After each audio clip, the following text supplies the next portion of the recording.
ही वाली घ्यायची बाबू. ही गर्ल्सची आहे ना. मग कोणत्या कलरची? हाय, तर तुम्ही बघू शकता ह्याला शॉपिंगचं किती क्रेज आहे. सो हे त्यांनी त्याच्या मम्मीकडून घेतलं आहे. त्याला पण नवीन नवीन कपडे घ्यायला खूप आवडतं. आणि उद्या आहे बाहुबलीचा बड्डे. मग आम्ही डिसाईड केलं की आम्ही जाणार आहे चेरीला आणि बाहुबलीला कपडे घेण्यासाठी. आम्ही झुडिओमध्ये गेलो कारण शुभूने सांगितलं होतं की मुलांची खूप छान कलेक्शन्स आलेत आणि लिटरली खूप छान कलेक्शन्स होते. आणि हा बघा एक एक कपडे आम्हाला दाखवत होता. मी हे घेऊ, मी ते घेऊ, आणि मुलींचेच कलेक्शन उचलत होता.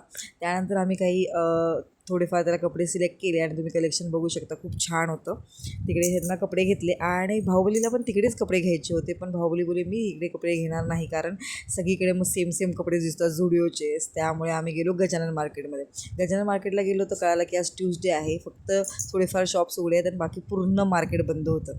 त्यानंतर गेलो मेहता मार्टमध्ये. मेहता मार्टमध्ये आम्हाला थोडंफार घरातलं काही सामान घ्यायचं होतं आणि बाहुबलीला मी टॉवेल घ्यायचा होता त्यांच्यासाठी.